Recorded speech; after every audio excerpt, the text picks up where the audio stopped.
Les vrais sujets.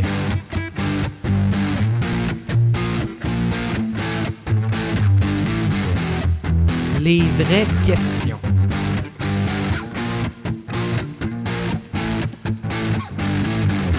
Les vrais débats.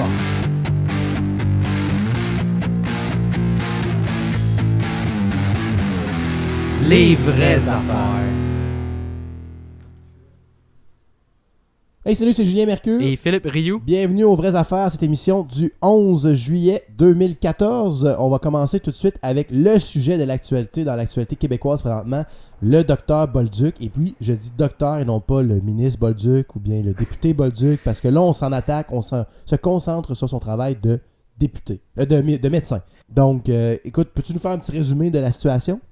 Ben en gros, si on va faire un petit résumé, M. Bolduc était médecin avant d'être ministre. Il est devenu ministre sous le gouvernement libéral. Lorsque les libéraux ont subi une défaite face à Pauline Marois et les anges de l'Apocalypse, il est redevenu député, simple député.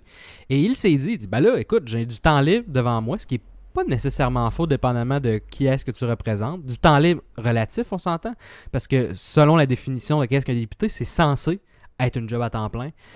Peut-être pas si t'es genre Monsieur Gourde sur la Rive-Sud puis t'as rien d'autre à faire vraiment, là. Mais normalement, ça devrait être un job à temps plein. Fait qu'il est allé à la cité de la santé dans la région de Québec et il s'est ouvert un petit bureau là. Il s'est pas ouvert un bureau, mais il est rentré dans l'équipe de la clinique privée là. Et il a accepté des patients qui sont à la recherche d'un médecin de famille. Et selon le règlement, plutôt la mesure qu'il avait lui-même mis en place, juste avant de ne plus être ministre, lorsqu'un médecin, c'était en fait une mesure pour encourager les médecins à accepter des patients qui avaient besoin d'un médecin de famille.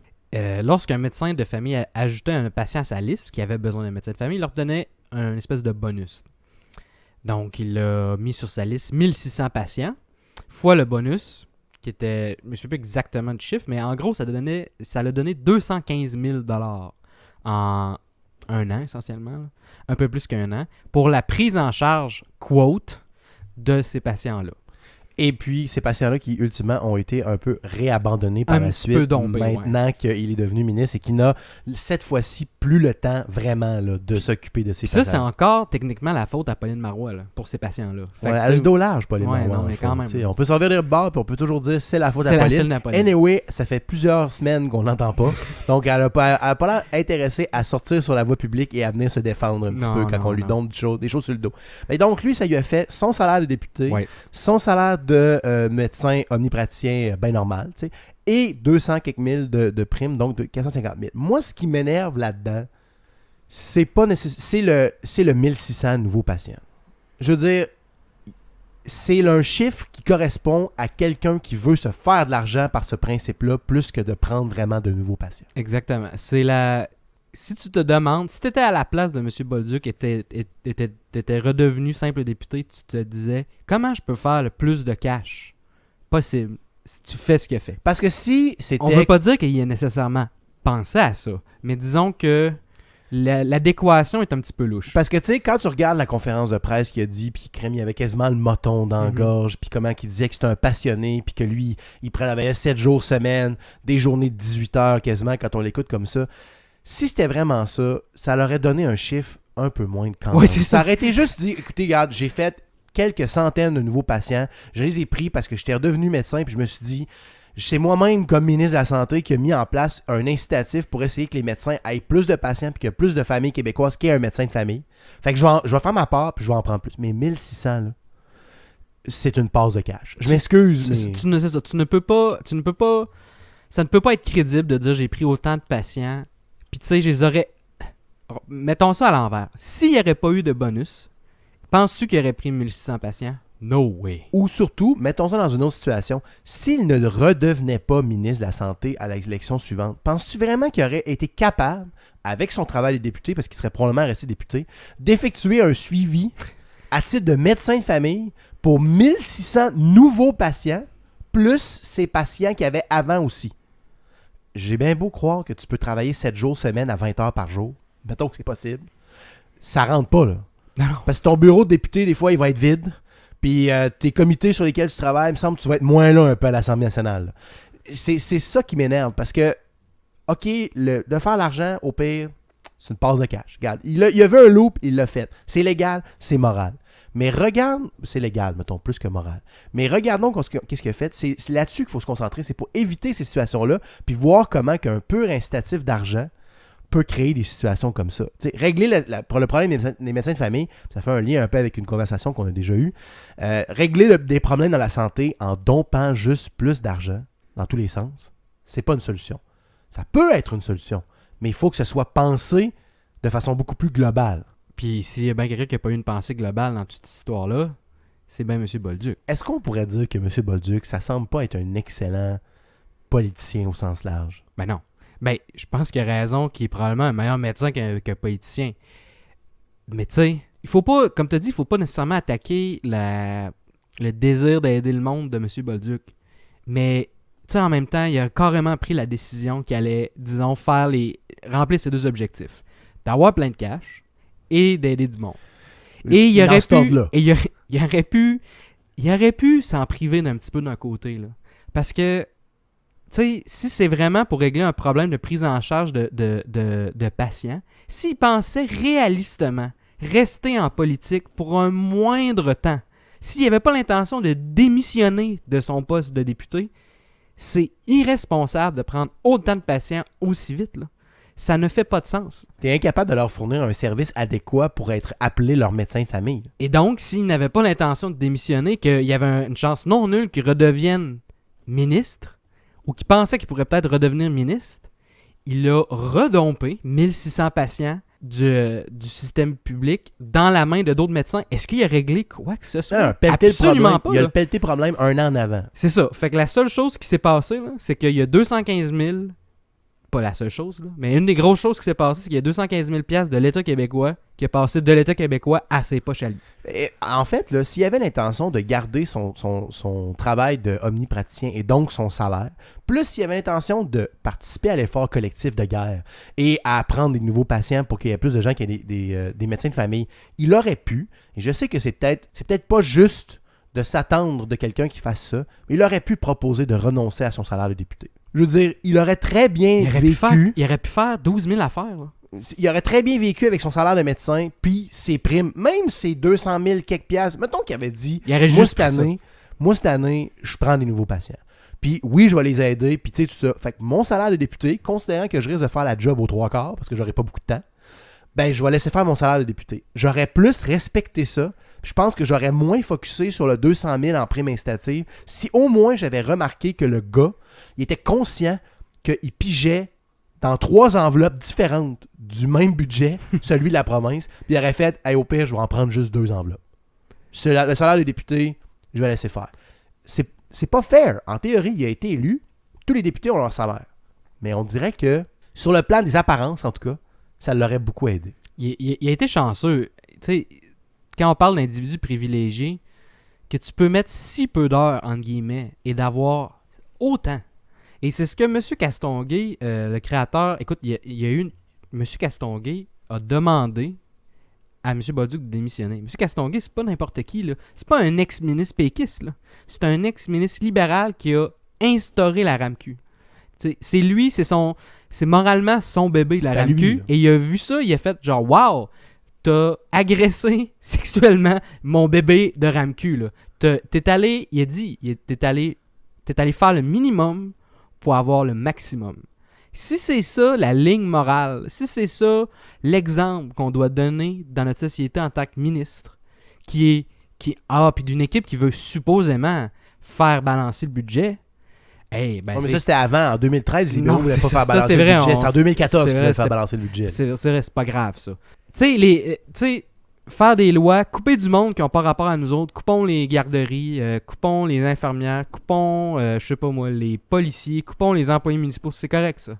Mais les médecins, ben là, par contre, eux autres, par contre, tu sais, ça serait pas vraiment moral puis fair de les couper, tu sais. Ne mettons quand même pas tous les médecins dans le même panier. Là, on parle quand même du cas spécifique du docteur Bolduc. Mais surtout, comment je peux dire ça? Ce qui est étonnant là-dedans, c'est que le docteur, le ministre de la Santé, M.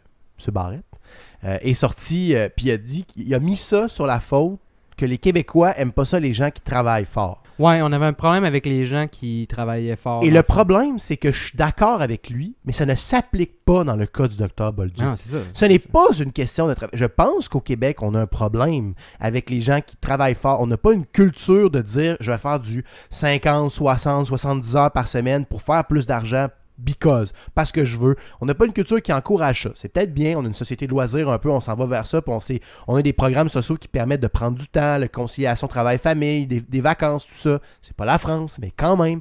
La France, c'est un autre dossier.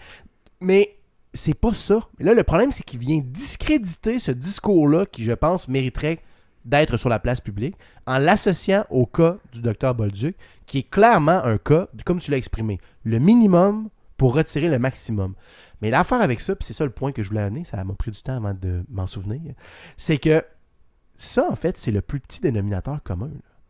C'est juste qu'on s'attend à des personnalités publiques et à des ministres, avec raison peut-être, qu'ils se comportent mieux que les autres. Mais si tu descends dans la population en général, puis j'inclus tout le monde, là, tu vas voir ça souvent du monde qui font le minimum pour retirer le maximum. C'est un instinct relativement humain. Tu sais, quand tu négocies le meilleur salaire avec le plus de vacances, puis le plus de congés, puis le plus d'horaires coupés, puis le plus de temps chez vous, ultimement, tu es un peu en train de faire « je veux en retirer le maximum selon mon pouvoir de négociation en faisant, à titre de travailleur, le minimum. » Mais ça c'est correct. Je veux dire, personne ne fait de charité dans... c'est pas vrai qu'il y a du monde qui font de la charité. Il y en a, excusez, il y en a qui en font. Mais nos excuses à tout le monde qui fait de la charité ou du bénévolat. Excusez-nous. Mais il y a quand même une différence avec la position que M. Bolduc était. M. Bolduc a eu accès de l'autre côté de l'équation. Parce que c'est vrai que tout le monde veut en avoir plus, mais lui, pendant un moment, il était du côté du donateur, du donneur. Il était du côté de l'État québécois qui est censé travailler pour tout le monde, et pas juste pour lui ni les médecins. Et là, il a installé une mesure, et la seconde qui était dehors, est allé se mettre les deux mains dedans. Les deux mains et les deux pieds dedans. C'est peut-être ça le but le plus scandaleux, c'est que la règle qu'il a abusée, c'est la règle qu'il a lui-même mise en application. Et là, après ça, il a agi en espèce de petite victime, pas de petite victime, mais de vierge offensée. Il a dit « Ah là, je vais demander à la RAMQ de faire une enquête d'urgence, nanana. » Puis là, la RAMQ dit « Ouais, en passant, t'es en train de faire une enquête sur 20 cas. » Puis on leur a demandé « Est-ce que M. Bolduc et la dame a dit « Ben là, on peut pas confirmer ou infirmer. » Là, en tout cas, c'est ça. Je veux dire, si M. Bolduc n'est pas sous enquête, qui l'est, là? Ben, comme c'est quelqu'un qui disait, s'il y a 20 médecins qui sont sous enquête pour ça, puis que M. Bolduc n'est pas sous enquête, peut-être qu'il devrait avoir 21 médecins qui sont sous enquête. C'est ça, tu sais. C'est quelque part, il faut regarder la situation. Il lisait le descriptif, puis tu sais, c'est exactement ça. En fait, c'est des médecins qui sont sous enquête à cause qu'ils ont pris des patients, ils ont ramassé les primes, et ces patients-là se sont plaints de la qualité des services ou même de l'abandon subséquent par leurs médecins. Il y a eu des articles dans les journaux après l'élection du Dr Bolduc et son retour à titre de ministre. Il y avait des articles, bon, c'est le journal Le Québec style un petit peu justement, des articles pour faire brailler le monde, pour faire choquer le monde, tu sais. Une pleine page d'une madame qui disait que c'était donc bien triste puis qu'elle avait été abandonnée par le Dr Bolduc puis qu'elle l'aimait donc bien puis qu'elle est plus capable d'y parler, tu sais. Ça correspond pas mal au libellé de l'enquête sur les fameux 20 médecins. Là. Puis ils n'ont rien fait pour éviter ça. Il s'est pas posé la question pendant une seconde de dire « Hey, c'est-tu normal que je ramasse autant de cash en si peu de temps? Pour si peu de temps? » En fait, là, je pense que... Puis ça, on va élargir un petit peu. Je pense que quand tu regardes tout ce qui se passe dans la société québécoise au niveau de la commission Charbonneau, au niveau de cette situation-là, au niveau de plein de situations, je pense que les Québécois... Puis d'ailleurs, c'est peut-être une leçon ou quelque chose qu'on pourrait exporter. Ça pourrait être une exportation du Québec. De dire aux gens, malheureusement, l'autorégulation de l'individu, on ne peut pas compter là-dessus. Si, pour que vos programmes ne soient pas abusés, vous comptez sur l'individu, qu'il se freine lui-même et qu'il fasse comme « Ouais, là, ça a-tu du bon sens ce que je fais? Je suis en train de m'en mettre trop dans les poches. » Si vous comptez là-dessus, vous allez vous faire frauder. Ça vous prend des mesures. Pas par tout le monde, mais c'est sûr qu'il va arriver. Pas par tout le monde, exactement. Mettons pas tout le monde dans le même bateau. Mais ce que je veux dire, c'est que si ton système repose là-dessus pour qu'il n'y ait pas de fraude, il va y avoir de la fraude. Toutes les industries leur a demandé de s'autoréguler à peu près, ça a toujours donné des succès incroyables. Tu sais, qu'on a vendu les chemins de fer au CN, puis on leur a dit « Ah, mais tenez-les en ordre. » Puis là, ils ont dit « OK, qui va checker ça? » Ben, vous autres, là. « OK. Penses-tu que le CN fait le maximum? » Penses-tu qu'ils font le minimum? J'ai pas d'illusion. Tu sais, il faut faire attention avec ça. Puis c'est peut-être aussi une différence qu'on a un peu dans notre tête avec les médecins, de penser que ces gens-là, justement, n'ont pas les mêmes faiblesses des fois que d'autres individus, là, qui vont toujours penser à l'intérêt commun en premier. Là. Les pourcentages et les statistiques, là, ça vaut pour tout. T'sais, Fait que le pourcentage de personnes qui sont vraiment paresseuses ou qui sont vraiment genre, je fais le minimum, si tu fais une étude avec un groupe type assez volumineux, tu vas arriver avec un pourcentage de gens et tu peux l'appliquer à toutes les professions, tout le temps, partout, tout le temps. Fait que s'il y a 3% de monde qui vont toujours faire le strict minimum, qui vont botcher leur job, ben ça vaut pour les médecins, ça vaut pour les ingénieurs, ça vaut pour les avocats, ça vaut pour toutes les professions.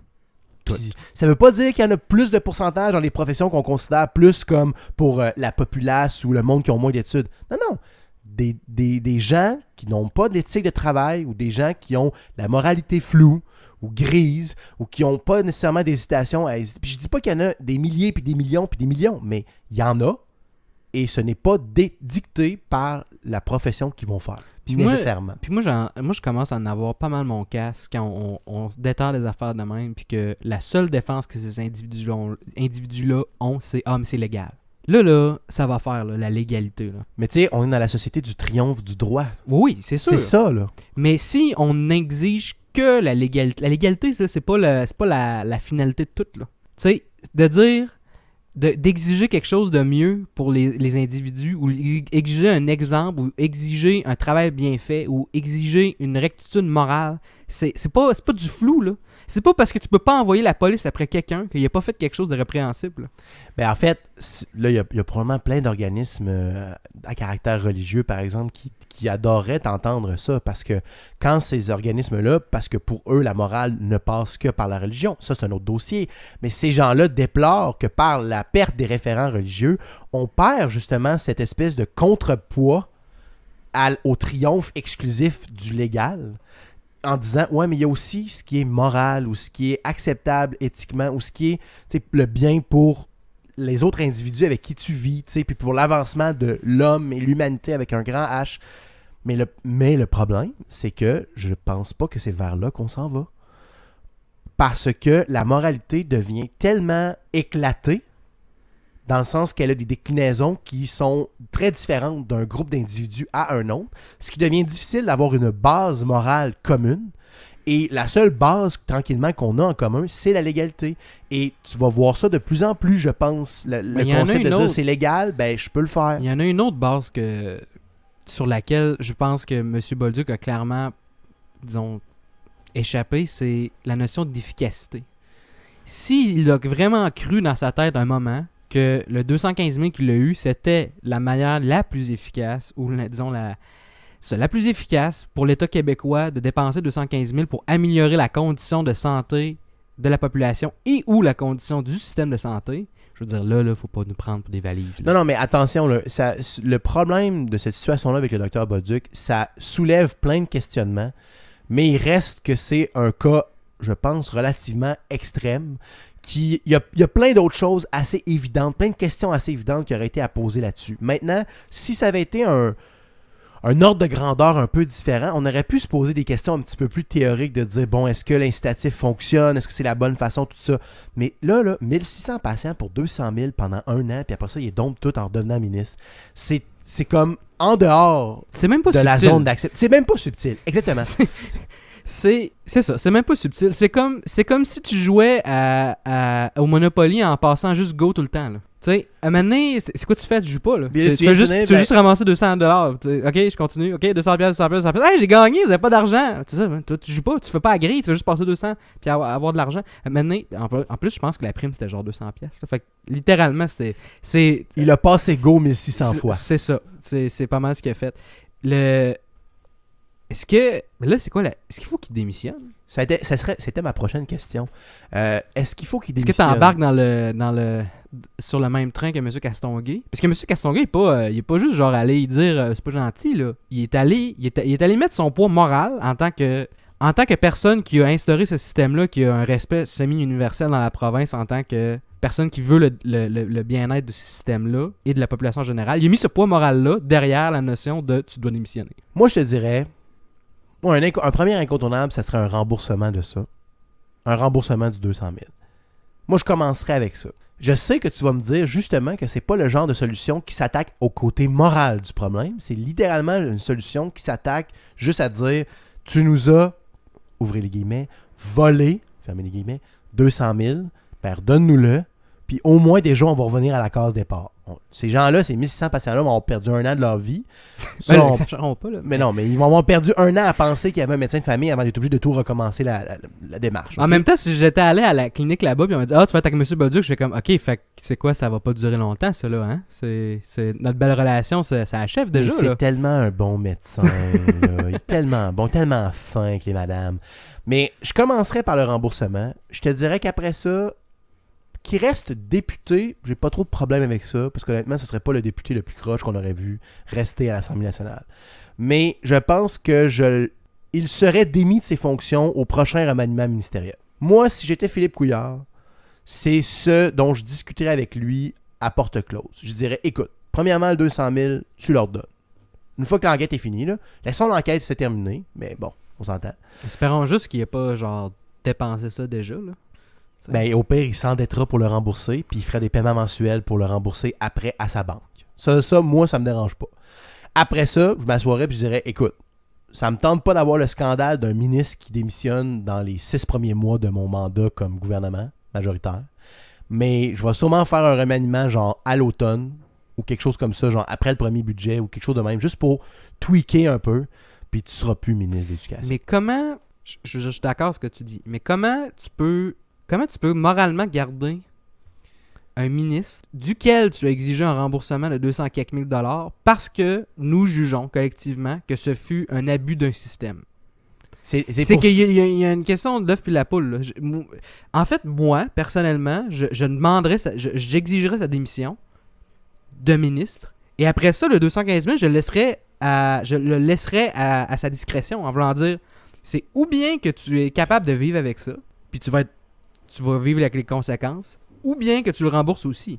Mais il n'est pas question que tu restes ministre avec ce cas-là qui te pendouille au-dessus de la barbe. Là. Mais tu vois, c'est pour ça que je te disais que moi, dans ce que j'exigerais ou ce que je ferais si j'étais Philippe Couillard ou si j'étais dans son entourage de M. Bolduc, je n'aborderais pas ça du côté moral. En fait, comme c'est légal, ce qu'il a fait, et comme la moralité, c'est toujours difficile de dealer avec ça, je prendrais une solution très rationnelle à ce problème-là. Et pour moi, éviter le problème d'avoir à faire démissionner un ministre de la Santé, ou pire encore, d'avoir à le virer complètement. Le ministre de l'Éducation. Excuse, ministre de l'Éducation, t'as raison. Au moment que je le disais... M. Barré, il a fait... Et c'est ça, je l'ai entendu dans mes écouteurs. Mais... c'est-tu le gars? Mais non, ministre de l'Éducation, dans le sens que ce que je dirais, c'est... Ça paraîtrait tellement mal que je garderais peut-être une certaine distance, puis je laisserais ça, je le ferais s'enlever, mais pas au milieu de la crise. Mm-hmm. Parce que ça a l'air d'une gestion de crise un peu genre alarmiste. Donc, c'est une question d'apparence. C'est super genre réel politique ce que je te dis là. Mm-hmm. Je suis d'accord que les apparences sont pas extrêmement belles. Je suis d'accord que je ne gère pas le côté moral du problème, mais je pense que c'est la façon la plus efficace pour la société québécoise de dealer avec ce problème-là. C'est-à-dire qu'on récupère notre argent, puis on crée pas de remous dans le gouvernement et on se débarrasse ultimement d'un ministre qui a fait ça. Ce qui est un autre problème un peu avec cette démarche-là, c'est que, étant donné que, comme tu as dit, que ce n'était pas illégal, Philippe Couillard a un pouvoir relativement limité dans l'immédiat pour exiger un remboursement, étant donné que, techniquement, c'est son cash. C'est à lui, il l'a gagné. Écoute, il l'a vraiment gagné, là, tu sais. Il l'a gagné sur 215 000. Fait qu'il peut le sacrer dehors du caucus ministériel. Il peut faire ça. Mais il ne peut pas complètement exiger le remboursement de 215 000 $. Donc, d'où je pense qu'il devrait démissionner. Mais en même temps, se faire démissionner. Oui, mais en même temps, si tu n'as rien fait d'illégal, c'est très difficile de te faire aussi obligé à démissionner. Je veux dire, tu peux sacrer dehors un ministre pour n'importe quelle raison. Mais c'est pour ça que je te dis qu'en théorie, derrière les portes closes, tu peux aussi encourager fortement un ministre à rembourser 215 000 $. Ouais.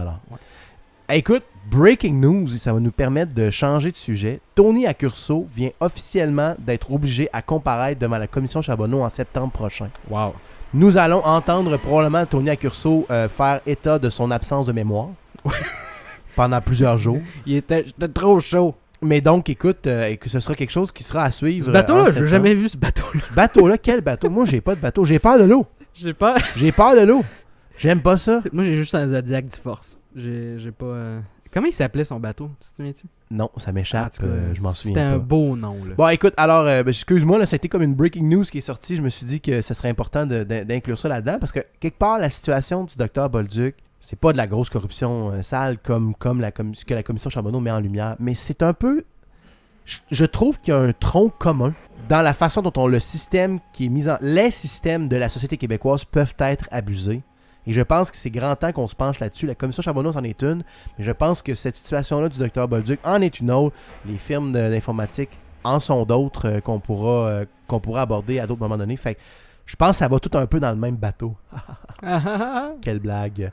Hey, écoute, tu avais un autre sujet dont tu voulais qu'on parle pour peut-être terminer notre podcast aujourd'hui. On va parler de vendre notre corps à d'autres individus pour avoir de l'argent pour services sexuels parce que après la destruction de la constitutionnalité de la loi sur la prostitution canadienne par la Cour suprême, la Cour suprême a exigé que le gouvernement fédéral, ou plutôt le Parlement, refasse une nouvelle loi dans les, je pense que c'était genre 18 mois ou 12 mois prochains. Et en ce moment, il y a un projet de loi à l'étude à la Chambre des communes à Ottawa. Et évidemment, lorsqu'on pense loi sur la prostitution qui va être constitutionnelle, on pense ministre conservateur. Donc, Peter MacKay a l'excellente job en ce moment de présenter un projet de loi. Et le projet de loi sur lequel il se penche en ce moment, c'est un projet de loi qui est inspiré du quote-unquote système nordique. Et donc, dans certains pays nordiques, je ne me souviens pas lesquels, admettons Norvège, Suède, Finlande, un de ces trois-là, ou les trois, Danemark, peu importe, la prostitution est illégale du point de vue du client. Donc, les clients sont... il est illégal de payer pour de la prostitution, mais il est légal de se faire payer pour de la prostitution. Et là on embarque, je pense, dans les beaux problèmes qui amènent de faire une loi qui fait du sens au niveau économique et qui veut faire du sens au niveau moral en même temps. Parce que si tu rends illégal les clients, moralement, tu peux peut-être dire que c'est mal d'être client puis c'est correct d'être prostitué, mais ça rend quand même illégal la prostitution.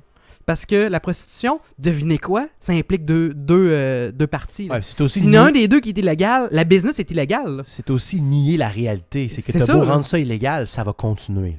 Là. Oui, mais même si tu appliques ce système-là, ça ne change absolument rien à la problématique qui avait été mise en lumière par la Cour suprême, qui était en fait que selon nos statuts, les prostituées étaient quand même des travailleuses du sexe et que là, il y avait tellement de portions de leur job qui étaient illégales parce qu'en fait, mais le service sexuel en tant que tel n'était pas illégal, mais la sollicitation et le moment précis dans lequel le salaire est versé dans la main de la prostituée, ça c'était illégal. Mais avant puis après, c'était pas nécessairement illégal. D'où le fait qu'il y avait beaucoup de façons de contourner ça. Il y avait des manières, d'où la notion de don dans cette industrie-là, parce que tu ne payes pas une prostituée, tu la types, entre guillemets, tu lui fais un don. Juste merci. Elle n'a aucun salaire, mais quand tu quittes la chambre de motel miteux, il y a un peu d'argent sur la table de chevet. Ça c'est... T'as laissé ton portefeuille, là, en fait. Et t'es revenu, il y avait moins d'argent dedans. C'est triste. C'est ça. Ça, c'est bien drôle de se mettre des œillères puis dire que c'est une belle manière de gérer ce système-là. C'est une belle manière de rendre ça illégal, mais de pas mettre en prison des pauvres femmes et tout ça. Mais Peter MacKay va dans un autre niveau de disons, les illusions qu'il se donne. Parce que lui, son but, c'est d'enrayer la prostitution. Là. Lui, là, ça n'a aucune face... En fait, selon Peter MacKay, toutes les femmes qui font de la prostitution et qui pensent peut-être en faire ou qui en feront sont des victimes qui ne peuvent pas possiblement concevoir d'elles-mêmes de faire ça de leur propre gré. C'est impossible. Ces filles-là n'ont pas... En fait, puis tu peux le virer à l'envers aussi, c'est qu'une femme, ou plutôt un individu, n'a pas le droit de décider de faire ça pour lui-même, selon Peter McGee. Il n'a pas de droit de disposer de son corps de cette façon-là. C'est ça. Et c'est là que, juridiquement, lorsqu'on commence à réfléchir à ça, ça ne fait plus de sens du tout, ces affaires. Et même, je te dirais, là, moi, l'autre jour, j'ai eu un exemple dans ma tête qui illustrait des fois toutes les problématiques à qualifier la prostitution en y pensant seulement à la façon la plus classique, tu sais, la fille qui fait le bord de la rue ou, tu sais, des systèmes d'escorte. Je lisais un article, demande-moi pas comment je lisais cet article-là, ok? Puis c'était une fille qui écrivait un blog, puis elle écrivait, elle dit « J'ai décidé d'essayer plein de sortes de condoms. » Puis d'écrire là-dessus.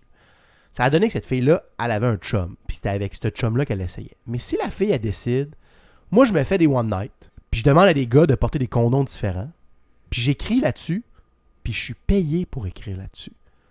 Est-ce que c'est pas une forme de prostitution, considérant que pour recevoir son salaire, elle a eu besoin d'avoir du sexe?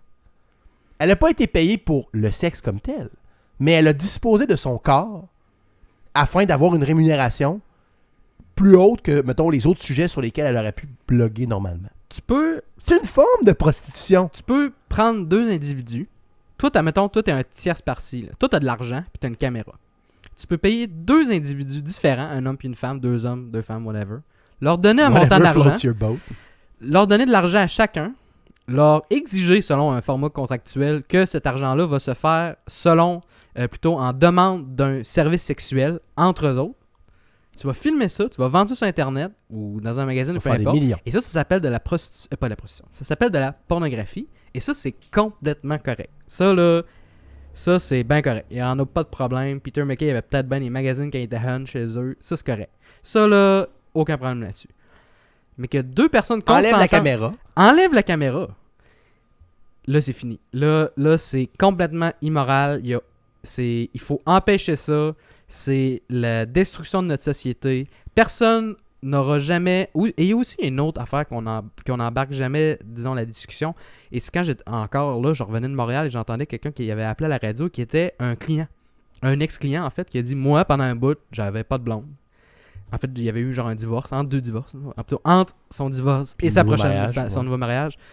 Et il dit « Moi, j'ai eu affaire à de la prostitution. » Mais de parler de manière candide en voulant dire « Écoute, c'est pas la fin du monde quand quelqu'un dit « Hey, j'ai le goût d'avoir du sexe. » Puis ça ferait mon affaire, dans le fond. Il dit, moi, ça me tentait pas des one night de faire accroire du monde, qu'il allait avoir peut-être un après, mais dans le fond, ça me tentait pas. Puis je suis allé prendre la prostitution. Puis la fille, je veux dire, évidemment, elle était consciente. Elle dit, j'ai pas fait ça de manière dégueulasse, tout ça. Je suis pas allé, j'ai fait ça, entre guillemets, selon les règles. Et il y a eu une transaction, il y a eu un échange de sexe. Hey, donner un orgasme à quelqu'un d'autre, là. Il y a des affaires pires dans la vie, là. Ben, c'est ça, parce qu'en même temps, quand on parle de la prostitution, on a toujours l'exemple qui est sorti, c'est la fille qui fait le trottoir, qui est prise dans la drogue, qui est contrôlée par son pimp. Puis tu sais, oui, c'est triste. C'est le genre d'affaire contre lequel il faudrait essayer d'éliminer ça. Mais c'est parce que quand tu commences à t'attaquer à la prostitution avec un grand P, tu inclus énormément de situations qui impliquent des choix rationnels que les individus adultes font sur la façon dont ils vont vivre leur vie et utiliser leur corps. Là, on parle des clients. Là. Je m'excuse, là, mais il y a des femmes, puis c'est pas le mythe, là, il y a des femmes qui font beaucoup d'argent en faisant ça. Là. Puis ils sont bonnes, puis ils aiment ça. Puis c'est ça qu'ils veulent faire. Pendant un bout, peut-être. Il y en a qui le font un petit bout de leur vie, puis tu vas me dire, oui, mais c'est pas celles qui tombent dans la drogue. Oui, c'est pas celles-là qui font ça. Je le sais. Mais si tu rends illégale la prostitution, tu empêches des gens qui veulent légitimement faire ça de leur vie pendant un certain temps. C'est à part d'autres types de crimes, genre tuer du monde puis voler du stock, c'est une des seules fois où on légifère de cette façon-là sur quelque chose qui est ultimement, uniquement moral. La prostitution reste un des seuls aspects qui implique la liberté individuelle de deux individus qui est encore légiféré de manière aussi stricte au niveau fédéral dans notre société. Là. Avant, l'homosexualité, c'était illégal. Là. Tu ne pouvais pas... Deux hommes ne pouvaient pas dire « Hey, moi, là, ça me tente d'avoir une relation homosexuelle. Hey, toi aussi, good. » Ça, c'était illégal. Puis... Je pense qu'on s'en va justement vers de moins en moins de ces législations-là qui légifèrent moralement ce que deux individus consentants peuvent faire ensemble. T'sais. Mais écoute... Le débat de la prostitution serait très long. Je pense qu'on pourrait en parler longtemps. Il faudra conclure pour aujourd'hui. Mais ce que je voulais dire là-dessus, c'est, écoute, soyons heureux, Canada, prostitution free. Non, in a c'est few vrai. years. Écoute, puis on a vraiment juste Peter McKay à remercier pour ça. Là. Femmes de ce monde, réjouissez-vous. Dans quelques années, le Canada sera le havre de paix dans lequel vous pourrez venir et ne jamais être victime contre votre gré, parce que c'est un peu ça, de la prostitution. Tout à fait. Vous ne pourrez pas tomber dedans comme on tombe dans un nid de poule en marchant dans la rue. Non, ça Parce vous que ça verra. Il n'y en aura arrivera pas. pas. Il n'y en aura pas. Mais si jamais vous avez besoin d'en avoir, tout ça, il y a des frontières. Puis de l'autre bord, il y en a. C'est ça. Hey, c'est ce qui conclura notre discussion sur le sujet. Et donc, on se dit, et on dit à nos auditeurs, Bonne semaine. Si vous avez des questions, des commentaires ou des menaces, c'est lesvraiesaffaires@gmail.com. À chaque vendredi, on pose dans les subreddits de Québec et Montréal. Si vous voulez venir nous jaser, c'est là que ça se passe. Puis aussi, et surtout, abonnez-vous à notre canal YouTube. Ouais.